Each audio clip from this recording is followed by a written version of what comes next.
Sometimes a great story doesn't start with cheers, it starts with silence. The 2026 World Cup is expected to become one of the greatest sporting events ever held. Billions of viewers, more than 100 matches, the attention of almost the entire world is focused on the same place. However, amidst all those huge numbers, a few small images make many people stop and think. The hotel rooms that have not been filled, the flights are not as full as expected. The empty rows of seats in the matches have begun, not a place, not a city. But many signs appeared at the same time, and when the small signs start to connect with each other, they form a big question. If this event truly has the strong pull we've been hearing about for many years, why does reality look so different? There is something not quite right. There is something happening beneath the surface of the dazzling numbers, and in the next few minutes we will explore why those gaps might be telling a story much bigger than football.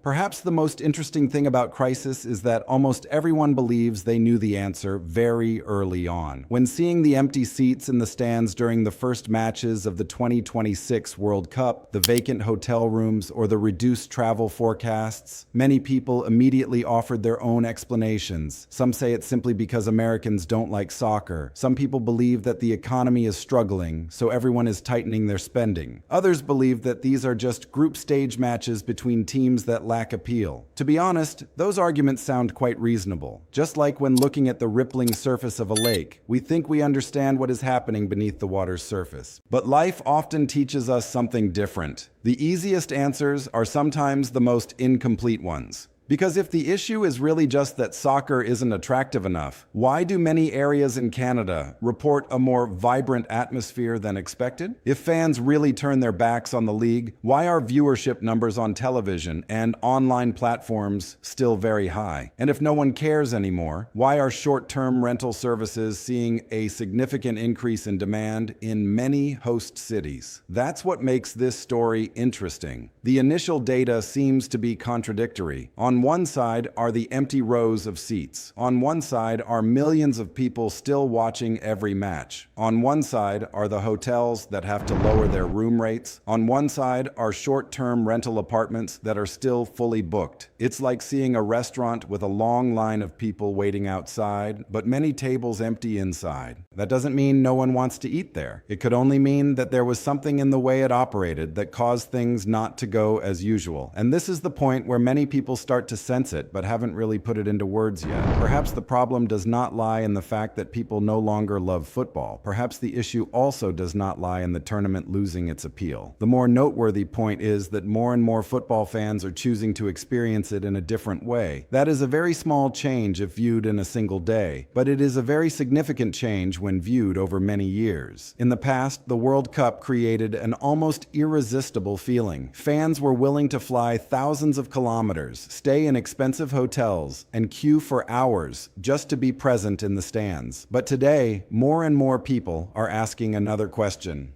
Do we really need to be there to enjoy it? That's the question we'll return to in a few minutes. Because the deeper we dig, the more we realize a much more surprising truth. The biggest headache may not be the empty seats, but rather that the people who once sat in those chairs are actively making a different choice. If you find this topic worth pondering, please like the video and subscribe to the channel, because in the next part, we will talk about something even more interesting. What happens when millions of fans start using their wallets as a protest vote? And why the empty seats in the stands might not be an accident, but a message.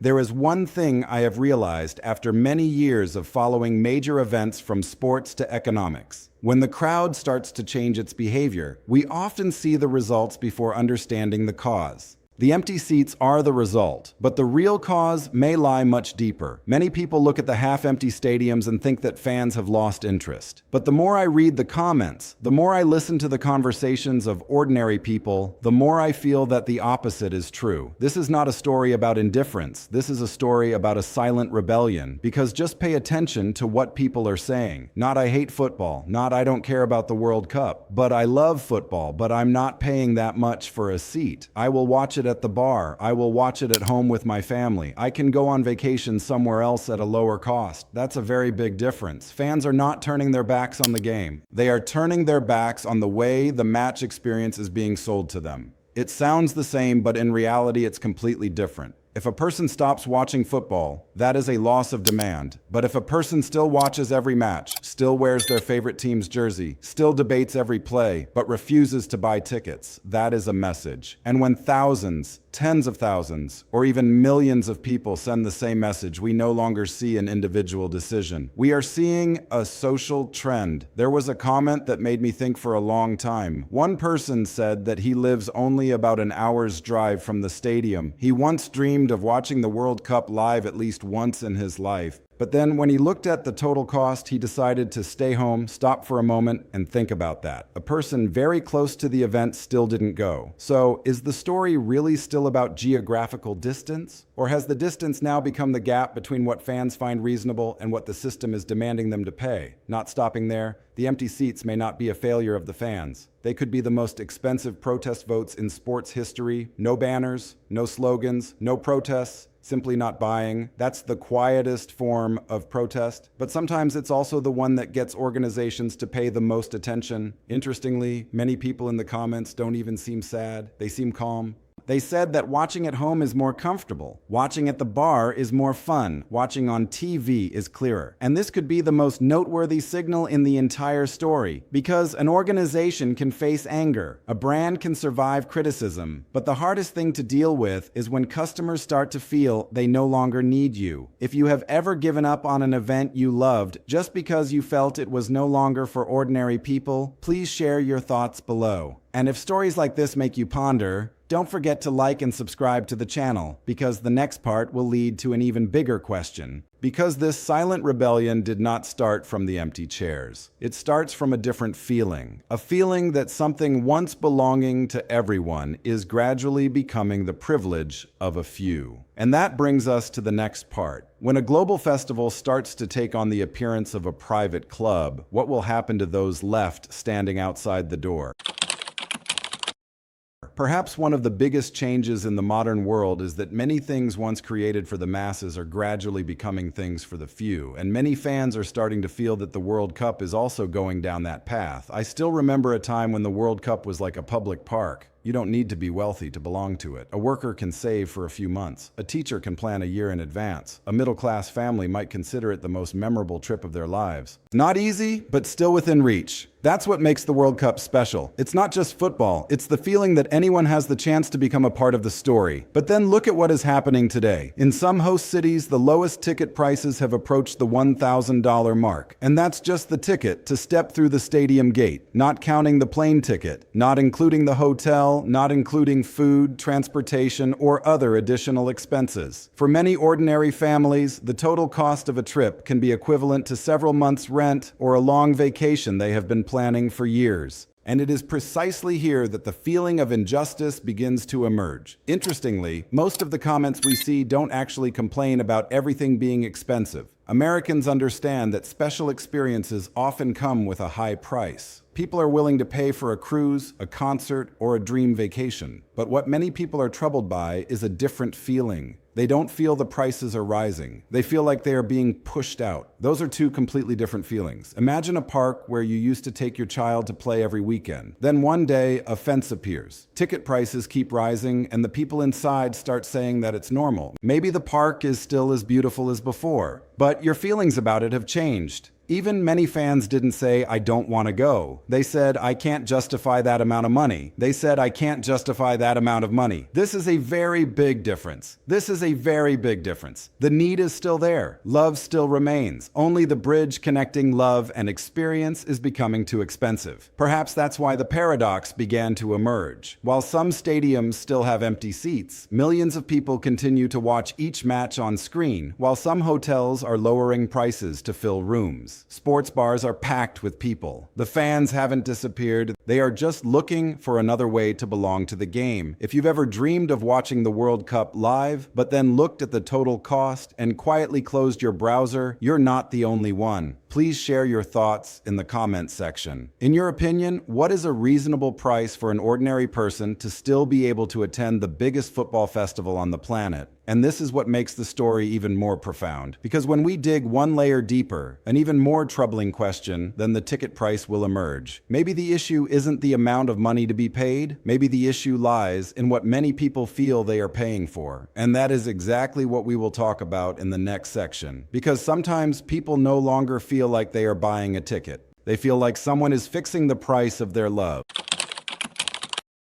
At this point, perhaps we need to pause for a moment and look at this story from a different perspective. For many years, we have been taught that the World Cup is a product. There are tickets, stadiums, hotels, and travel packages. Everything has a price. That sounds completely normal. But the more I read the fans' reactions, the more I feel that something deeper is going on. Because if this were just a story about ticket prices, people would simply say it's too expensive. But many people don't say that. They say they feel disappointed. They say they feel left behind. They say the World Cup is no longer what they used to love. That's not the language of a customer. That is the language of someone who once felt they belonged to something. And it is here that the biggest twist in the story begins to unfold. Maybe what is being sold is not a seat in the stadium. What is actually being valued is the love of the fans. It may sound a bit philosophical, but think about it. No one spends thousands of dollars just for a plastic chair. The chair itself doesn't have that kind of value. What people are paying for is the feeling of being present in a historical moment. It is the memory that will be recounted to future generations. It is the feeling of belonging to a community larger than oneself. In other words, what has value is not the seat, but rather the emotions associated with that seat. And when the price of the experience rises too quickly, many people start to feel a very particular discomfort. Not because they couldn't afford it, but because they feel that someone is trying to measure their love with a number. Life has things that are very difficult to quantify. A dinner with loved ones, a family reunion, a childhood memory, and with millions of fans around the World Cup used to be in that category. It's not just entertainment, it is a part of their lives. The strange thing is that the more expensive it is, the less fans talk about money. They started talking about respect. That is something that keeps coming up in the discussions. Not, I don't have money, but rather this no longer makes sense. It seems you haven't provided the text you'd like me to translate. Could you please share the text you want translated? The difference is very important. When a person cannot buy something, they may feel sad. But when a person feels that their value is no longer respected, they will start to leave. And sometimes they leave very quietly. No arguments, no objections, just simply staying at home. Perhaps that's why empty seats have become such a powerful image. They do not just represent unsold tickets. They represent those who have looked at that price, looked at the entire experience, and then decided that they do not want to participate under such conditions. If you find this story interesting, please like and subscribe to the channel, because the next part will lead to something even more thought-provoking. Because the biggest paradox may not be the ticket price increase, but when ticket prices rise to the point where something that once created a fear of missing out starts to create the opposite feeling. For the first time, many fans are saying something that was almost unimaginable before.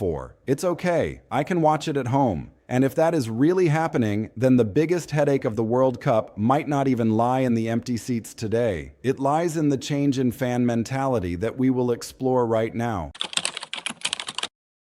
If the previous parts made us think about money, this part talks about something even more important than money. Because the scariest thing about any event is not that people can't afford to participate. The scariest thing is when people no longer feel the need to participate. Many years ago, the World Cup created a very special feeling. Even those who are not very fond of football know that this is an event not to be missed. There is something akin to a collective frenzy. People have been planning for months. Book tickets early, request a day off, save money because they fear that if they don't go this time, they will miss a once-in-a-lifetime experience. They call it FOMO, fear of missing out, fear of missing out. And for decades, it has been one of the strongest motivators of major sporting events. But look at what is emerging in so many conversations today. I can watch it at home. I enjoy watching it at the bar even more. The TV now looks clearer outside. I will spend that money on another vacation. At first glance, these are just ordinary statements. But if you think carefully, they reveal a very significant change. For the first time, the biggest rival of a global event may not be competition from elsewhere, but rather the comfort of the viewer's own home. A sofa, a large screen TV, a group of close friends. Food is cheaper, no need to queue, no need to move, not having to pay thousands of dollars more. When comparing the two experiences, more and more people feel the balance is shifting. That is something many organizations often do not realize until it has already happened. Because in business, angry customers are not the most dangerous signal. Customers no longer caring is the real cause for concern. A person who writes a negative comment still spends time thinking about you. A person who argues still invests emotions in you.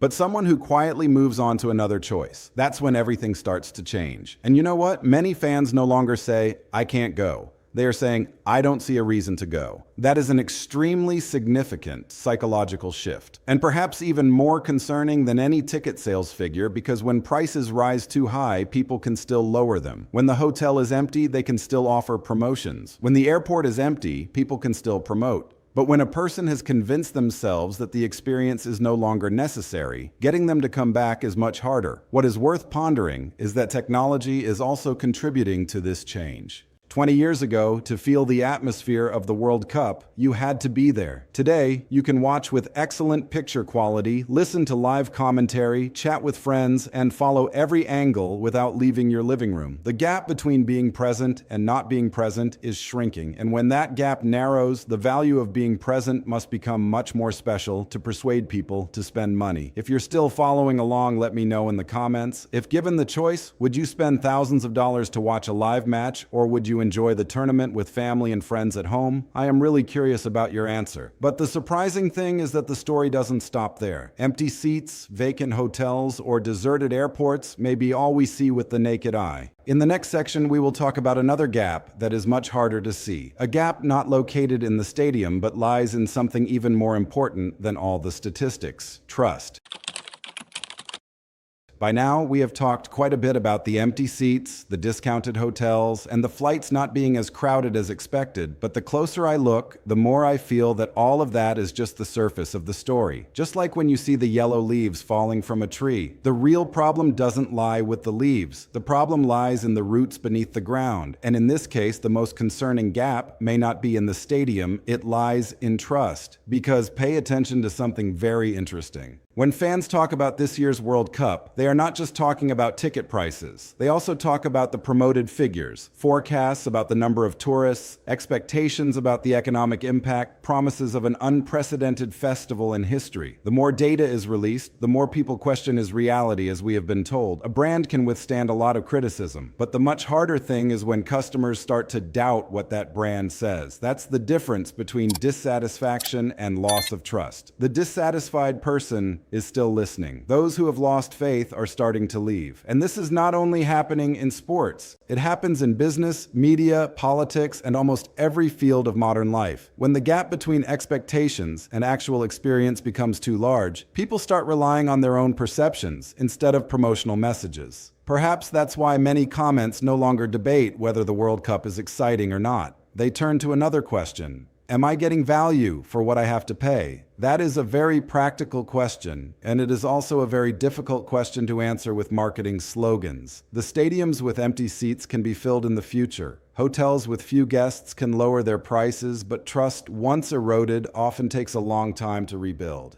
That is a rule, not only for large organizations, but also for people. One disappointment can be forgiven. Many consecutive disappointments will create distance, and that distance is often invisible until it becomes too great. If you're still following along, please share your thoughts. In your opinion, what is more important? A revenue, successful event, or an event that makes fans feel respected and a sense of belonging? I would love to read your thoughts in the comments section, because the most thought-provoking part is still ahead. If the gap really isn't in the stadium, if the issue really isn't just about ticket prices or hotels, then what is FIFA's biggest nightmare? The answer might be simpler than we think, and also much sadder, because it relates to the feeling of belonging, something that once made the World Cup the most special event on the planet.